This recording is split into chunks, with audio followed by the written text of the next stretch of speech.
વિદ્યાર્થી મિત્રો, ધોરણ 10 ગણિતમાં આજે આપણે પ્રકરણ 1 વાસ્તવિક સંખ્યાઓ વિશે વાત કરીશું. બોર્ડ દ્વારા ફાળવેલા માળખા મુજબ આ પ્રકરણને 4 ગુણ ફાળવેલા છે. તે પૈકી 2 ગુણના હેતુલક્ષી એટલે કે ઓબ્જેક્ટિવ પૂછાય છે અને 2 ગુણનો એક દાખલો પૂછાય છે. સામાન્ય રીતે માર્કનું ડિસ્ટ્રીબ્યુશન આવું કંઈક છે, પરંતુ આમાં ફેરફારને પણ અવકાશ રહેલો છે. મિત્રો, તમે ધોરણ 9માં ઘણી સંખ્યાઓ સાથે મિત્રતા કરી અને તે સંખ્યાઓથી તમે પરિચિત પણ છો. છતાંય આ પ્રકરણ શરૂ કરતા પહેલા આપણે ફરીથી તે સંખ્યાના સમૂહોને યાદ કરી લઈએ. તમે જાણો છો, આપણી પાસે સૌથી નાનો સંખ્યા સમૂહ n એટલે કે પ્રાકૃતિક સંખ્યાનો સમૂહ છે. પ્રાકૃતિક સંખ્યાઓ એટલે 1, 2, 3 અનંત સુધી વિસ્તરેલી સંખ્યાઓનો સમૂહ, જેમાં એક સૌથી નાની પ્રાકૃતિક સંખ્યા છે અને સૌથી મોટી પ્રાકૃતિક સંખ્યા આપણને મળશે નહીં, કારણ કે n અનંત સુધી વિસ્તરેલો સમૂહ છે.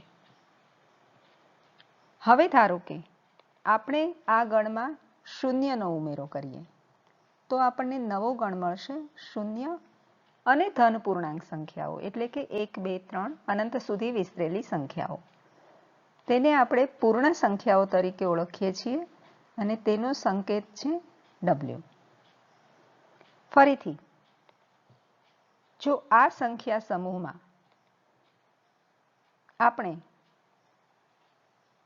ઋણ પૂર્ણાંક સંખ્યાઓ -1, -2, -3 અનંત સુધી વિસ્તરેલી સંખ્યાઓને ઉમેરીએ તો ફરી નવો સંખ્યા સમૂહ મળશે ઋણ પૂર્ણાંક સંખ્યા 0 અને ધન પૂર્ણાંક સંખ્યાનો, જેને આપણે પૂર્ણાંક સંખ્યા તરીકે ઓળખીએ છીએ અને તેનો સંકેત છે Z. અગેન, આ થઈ પૂર્ણાંક સંખ્યાની વાત.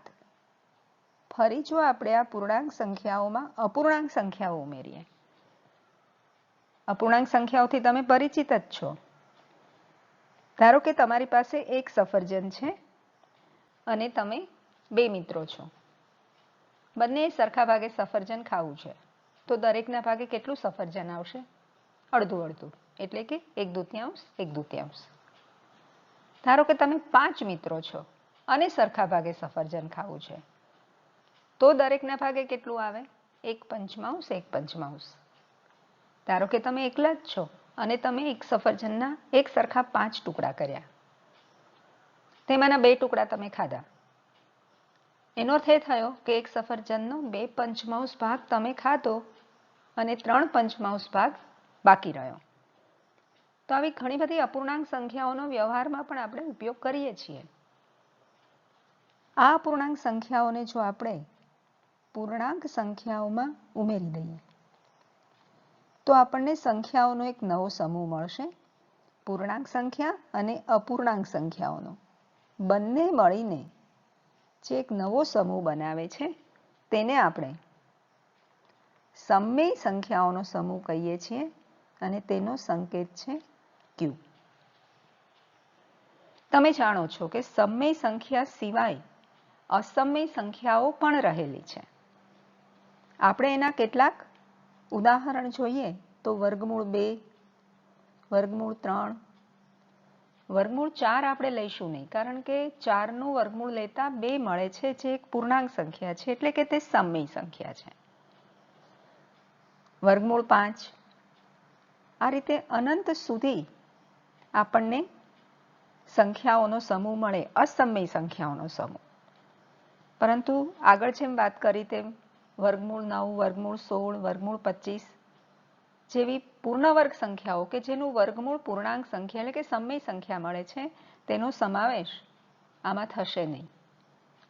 પાઈ પણ અસમમેય સંખ્યા છે. આવી બીજી કેટલીક અસમમેય સંખ્યાઓ છે. આગળ જતા 11 સાયન્સમાં તમે આવી જુદી જુદી અસમમેય સંખ્યાઓ વિશે પણ ભણશો. તો આ સમમેય સંખ્યામાં આપણે અસમમેય સંખ્યા ઉમેરી દઈએ, જે પણ અનંત સુધી વિસ્તરેલી છે, તો આપણને ફરીથી એક નવો ગણ મળશે.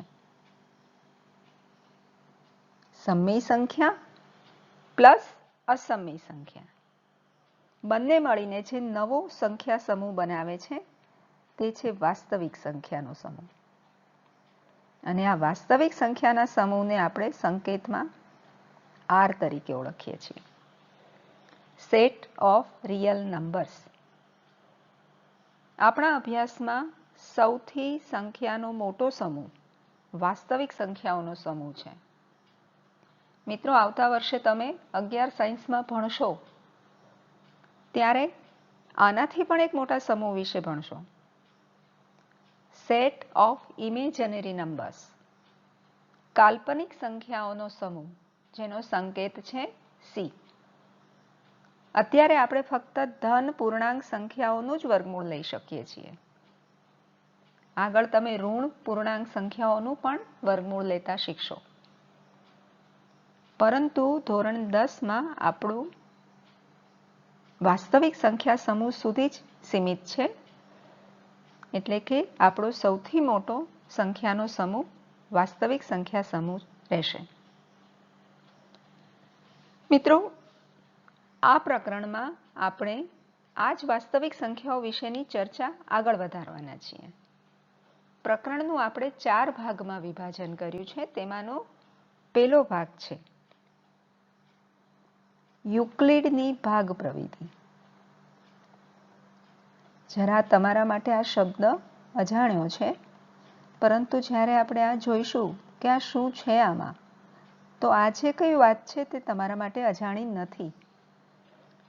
સૌથી પહેલા તો આપણે જાણીશું કે યુક્લિડની ભાગ પ્રવિધિ શું છે, અને ત્યારબાદ તેના ઉપયોગથી આપણે બે ધન પૂર્ણાંક સંખ્યાઓના 3 ધન પૂર્ણાંક સંખ્યાઓના ગુસા શોધી શકીશું અને કેટલાક સાબિત કરોના દાખલા શીખીશું. ચાલો તો આપણે શરૂ કરીએ. સૌથી પહેલા જે આપણે જાણીએ છીએ તે વસ્તુ હું તમને સમજાવું કે ધારો કે મારી પાસે કોઈ એક ધન પૂર્ણાંક સંખ્યા 14 છે. તેને હું બીજી એક ધન પૂર્ણાંક સંખ્યા 4 વડે ભાગું છું. કેટલાથી ભાગ ચાલશે? 3 વડે. 4 ગુણ્યા 3 12. પરિણામે મને શેષ મળશે 2. બહુ સાદો ભાગાકાર છે. તમે આ જાણો જ છો. તમે એ પણ જાણો છો કે અહીં 14 જે છે તે આપણું ભાજ્ય છે. 4 ભાજક, 3 ભાગફળ અને 2 શેષ.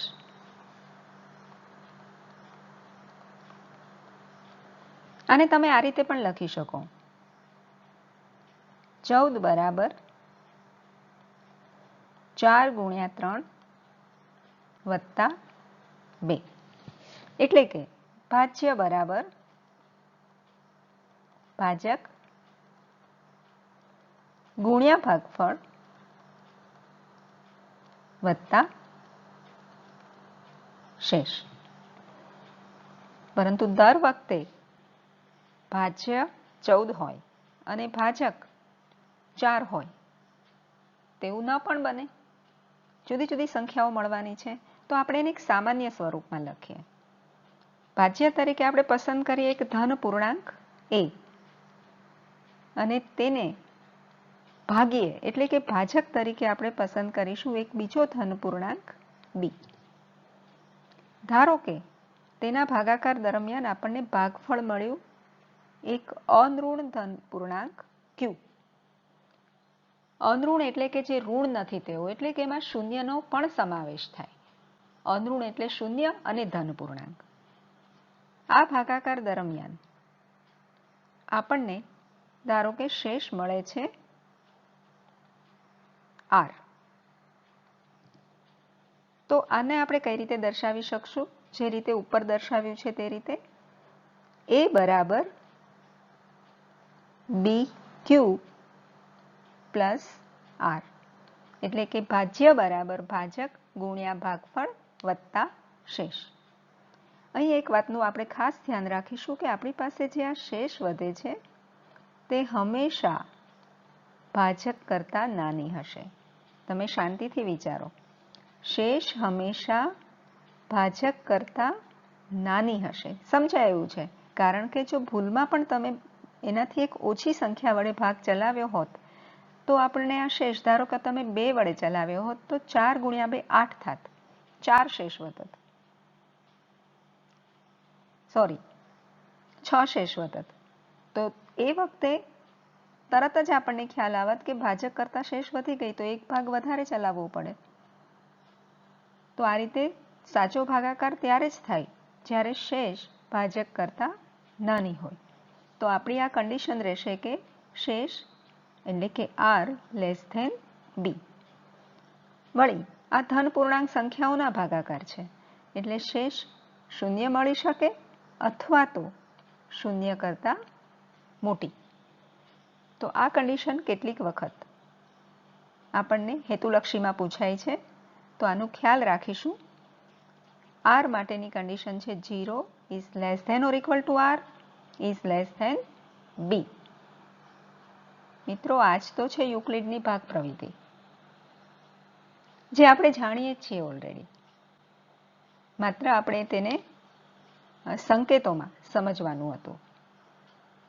હવે આ પરિણામ ખરેખર તો લાંબા સમયથી પ્રચલિત હતું, પરંતુ તેની સૌ પ્રથમ વખત નોંધ યુક્લિડની એલિમેન્ટ્સ બુક 7માં લેવામાં આવી.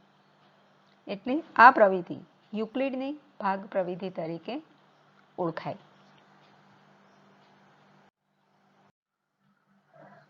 યુક્લિડની ભાગ પ્રવિધિ યુક્લિડના ભાગાકારના પૂર્વ પ્રમેય પર આધારિત છે. આગળ જે આપણે શીખ્યા તેને શબ્દોમાં લખીએ તો આપણને યુક્લિડનું ભાગાકારનું પૂર્વ પ્રમેય મળે. તો આ યુક્લિડના ભાગાકારના પૂર્વ પ્રમેયને આપણે જરા શબ્દોમાં લખી લઈએ.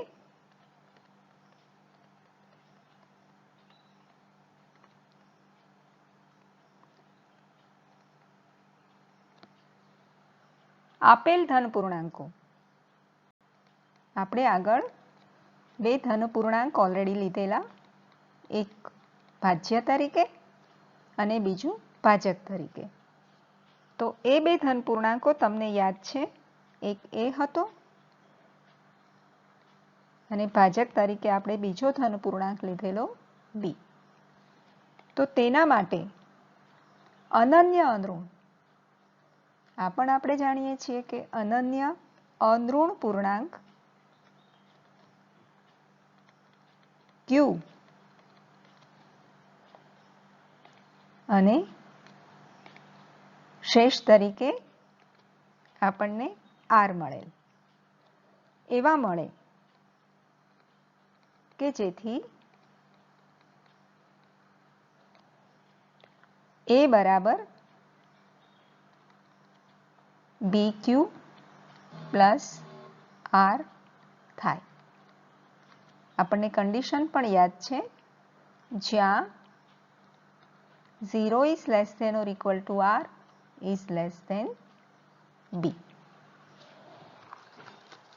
મિત્રો, યુક્લિડની આ ભાગ પ્રવિધિના ઉપયોગ વડે આપણે 2 ધન પૂર્ણાંકોના ગુસાઅ શોધીશું. પરંતુ તે પહેલા આપણે કેટલીક માહિતી મેળવી લઈએ. તો યુક્લિડની ભાગ પ્રવિધિને અંગ્રેજીમાં યુક્લિડ્સ ડિવિઝન અલ્ગોરિધમ કહે છે. આ અલ્ગોરિધમ શબ્દ તમે કોમ્પ્યુટર વિષય ભણો છો ત્યારે વાપરો જ છો અને તમે તેનાથી પરિચિત છો. આ જે અલ્ગોરિધમ શબ્દ છે તે પર્શિયન ગણિતશાસ્ત્રી મહમદ ઇબ્ન મુસા અલ-ખ્વારિઝમી, બહુ લાંબુ નામ છે, તે નામમાંના અલ-ખ્વારિઝમી પરથી ઉતરી આવ્યો છે અલ્ગોરિધમ. તેઓ 9મી સદી એટલે કે 9th સેન્ચુરીના એક ગણિતશાસ્ત્રી હતા. આ ઉપરાંત એલ્જીબ્રા એટલે કે બીજગણિતને અંગ્રેજીમાં આપણે એલ્જીબ્રા કહીએ છીએ, આ શબ્દ પણ તેમને જ લખેલા એક પુસ્તક પરથી લીધેલો છે. પુસ્તકનું નામ છે હિસાબ અલ જબ્ર વલ મુકાબલા. બંને બહુ લાંબા લાંબા નામ છે. ચાલો તો હવે આપણે યુક્લિડના ભાગાકારના પૂર્વ પ્રમેય પરથી એટલે કે યુક્લિડની ભાગ પ્રવિધિ પરથી બે ધન સંખ્યાઓના ગુસા શોધીએ. દાખલા તરીકે મારી પાસે બે ધન સંખ્યાઓ છે 455 અને 42. આ બે સંખ્યાઓનો મારે ગુસા શોધવો છે. તો આપણે સૌથી પહેલી કાળજી શું રાખીશું? આ બે ધન સંખ્યાઓમાંથી જે મોટો પૂર્ણાંક છે તેનાથી શરૂઆત કરીશું. એટલે કે આપણી પાસે 455 જે છે તેને આપણે 42 વડે ભાગીશું. મોટા ધન પૂર્ણાંકને નાના ધન પૂર્ણાંક વડે ભાગીશું. ભાગાકાર બહુ સહેલો છે. કેટલાથી ભાગ ચાલશે? 42 એકા 42. 45 માંથી 42 જશે તો 3 રહેશે. ઉપરથી ઉતાર્યા 5. 5 ઉપરથી ઉતાર્યા, ભાગ ન ચાલ્યો માટે આપણે ભાગફળમાં 0 મૂકવી પડે.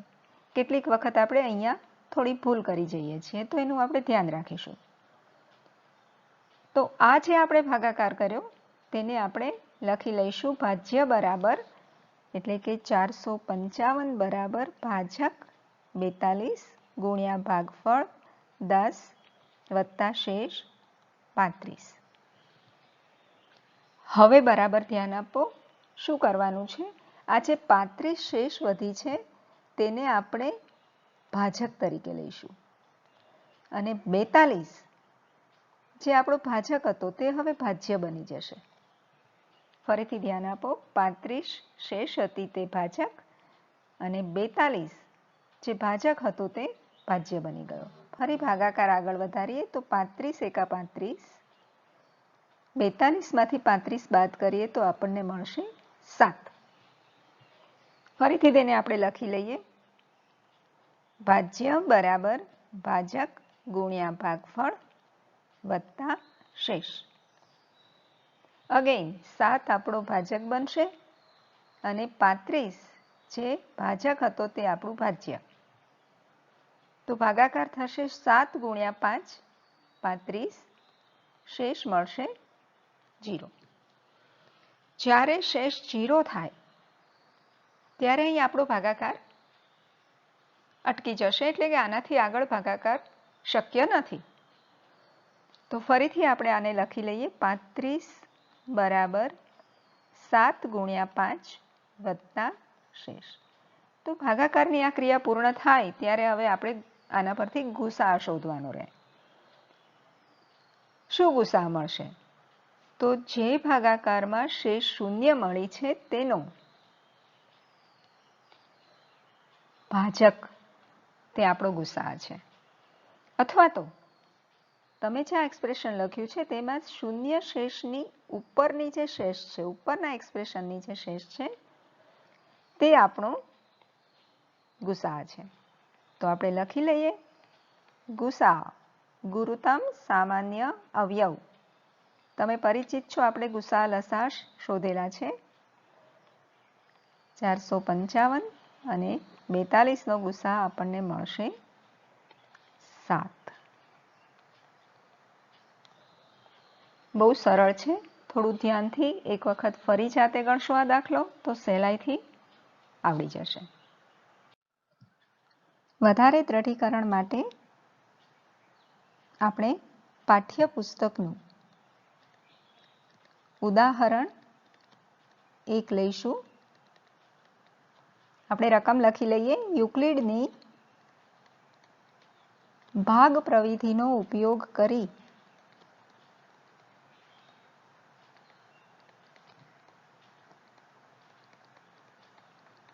$4052 અને 12576 નો ગુસા શોધો. જરા જુઓ, બંને અંકો ખાસા મોટા છે. યુક્લિડની ભાગ પ્રવિધિ આવા ખૂબ મોટી સંખ્યાઓના ગુસા શોધવા માટે સારી એવી ઉપયોગી છે. આપણે જે બીજી રીત શીખવાના છીએ અવિભાજ્ય અવયવની રીત, તેમાં મોટી સંખ્યાઓના ગુસા શોધવામાં વધારે થોડી તકલીફ પડે, યુક્લિડની રીત સરળ પડે છે. તો બે સંખ્યાઓમાંથી આપણે સૌપ્રથમ શરૂઆત કરીશું મોટી સંખ્યાથી, એટલે કે 12,576 ને આપણે ભાજક તરીકે લઈશું અને નાની સંખ્યા 4052 વડે આપણે તેને ભાગીશું. હવે સવાલ એ થાય કે આપણને તો 4052નો ઘડિયો આવડતો નથી, મને પણ આવડતો નથી, તો તે વખતે શું કરવાનું? પહેલો અંક ભાજકનો, 2 અંક ભાજ્યના. 4નો ઘડિયો આપણને આવડે છે, ભાગ ચાલશે 3 વડે. 4 તેરી 12. આ એક ધારણા છે કે 3 વડે ભાગ ચાલશે. ગુણાકાર કરીને જોઈ લઈએ. જો તે ગુણાકાર 12,576 કરતાં મોટો આવે તો 3થી આગળની સંખ્યા 2 વડે ભાગ ચાલે. તો આપણે ટ્રાય કરીએ. 4052ને 3 વડે ગુણીએ. આપણને મળશે 3 દુ 6, 5 તેરી 15, 4 તેરી 12. તો 12,156. 12,576થી નાના છે માટે 3 વડે ભાગ ચાલી જશે. 12,156 બાદબાકી કરીએ. 0, 2, 4, 420 શેષ મળશે. આપણે લખી લઈએ. ભાજ્ય એટલે કે 12,576 બરાબર ભાજક 4052 ગુણ્યા ભાગફળ 3 વત્તા શેષ 420. આગળ જેમ આપણે વાત કરેલી તે મુજબ હવે 420 આપણું થઈ જશે ભાજક અને 4052 થશે ભાજ્ય. ફરીથી આનો પહેલો અંક લઈએ અને ભાજ્યના 2 અંક. 4ને 10 વડે ગુણીએ તો 40 આવે, પરંતુ 420ને 10 વડે ગુણવાથી 4200 મળશે, જે 4052 કરતાં મોટા થઈ જશે. એટલે 10 વડે ભાગ નહીં ચાલે, આપણે તેની આગળની સંખ્યા 9 વડે ભાગ ચલાવી શકશું. તો 420ને આપણે 9 વડે ગુણીએ તો આપણને મળશે 0, 9 દુ 18, 9 ચોક 36 ને 1 37, 3780. 3780 આપણે આમાંથી બાદ કરીએ તો આપણને મળશે 2, 7, 2, 272. આપણે લખી લઈએ. 4052 બરાબર 420 ગુણ્યા 9 વત્તા 272. ફરીથી 272 આપણે ભાજક લઈએ અને 420 ભાજ્ય. હવે તમે જુઓ, ભાજક અને ભાજ્ય બંનેમાં 3 સંખ્યા થઈ ગઈ. તો તે વખતે માત્ર બંનેના પહેલા અંક લેવાના, કારણ કે હવે ગુણાકાર નાનો થઈ ગયો. તો 272ને 2 વડે ગુણીએ તો 4 આવે, પરંતુ 272ના બમણા 420થી વધી જાય એ આપણને જોતા જ ખ્યાલ આવે છે, એટલે ભાગ ચાલશે 1થી. 272 420માંથી આપણે બાદ કરીએ તો આપણને મળશે 148. લખી લઈએ. 420 બરાબર 272 ગુણ્યા 1 વત્તા 148. ફરીથી હવે તો આપણને બરાબર સમજાઈ ગયું છે. 148 વડે 272ને ભાગીએ. ફરીથી જોતા જ ખ્યાલ આવે છે, 1થી ભાગ ચાલશે, 2થી ચલાવશું તો વધી જશે. 148 272માંથી આપણે બાદ કરીએ તો આપણને મળશે 124. લખી લઈએ. 272 બરાબર 148 ગુણ્યા 1 વત્તા 124. ફરીથી 124 વડે 148ને ભાગીએ. 1 વડે જ ભાગ ચાલશે. 148માંથી 124 બાદ કરીએ તો આપણને મળશે 24. લખી લઈએ. 148 બરાબર 124 ગુણ્યા 1 વત્તા 24. ફરીથી 24 વડે 124ને ભાગીએ. હવે તો નાનો ભાગાકાર થઈ ગયો છે. 24 ગુણ્યા 5થી ભાગ ચાલશે, 120 આવશે. 124માંથી 120 બાદ કરીએ તો આપણને 4 શેષ મળશે, એટલે કે આપણને મળશે 124 બરાબર 24 ગુણ્યા 5 વત્તા 4. ફરીથી 4 વડે 24 ને ભાગીએ તો ભાગ ચાલશે 6 ચોક 24, શેષ મળશે 0. 0 શેષ મળી એટલે આપણો ભાગાકાર અહીંયા પૂર્ણ થાય છે. આપણે લખી લઈએ 24 બરાબર 4 ગુણ્યા 6 વત્તા 0. આગળ આપણે જોયેલું કે જ્યારે શેષ શૂન્ય થાય ત્યારે તેનો જે ભાજક છે તે આપણો ગુસાઅ બને, અથવા આપણે જે એક્સપ્રેશન લખ્યા છે એમાં 0 શેષની ઉપરના એક્સપ્રેશનની જે શેષ છે તે આપણો ભાજક ગુસાઅ બને. તો આપણે લખી લઈએ ગુસાઅ. કઈ બે સંખ્યાઓનો ગુસાઅ છે?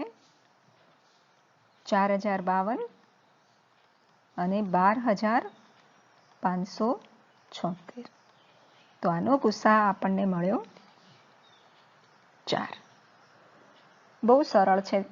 એક વખત જો કોઈ દાખલો બરાબર સમજાઈ જશે તો તેને એકાદ બે વખત ગણશો તો બહુ સહેલાઈથી બીજા આગળના દાખલાઓ પણ આપણે કરી શકીશું.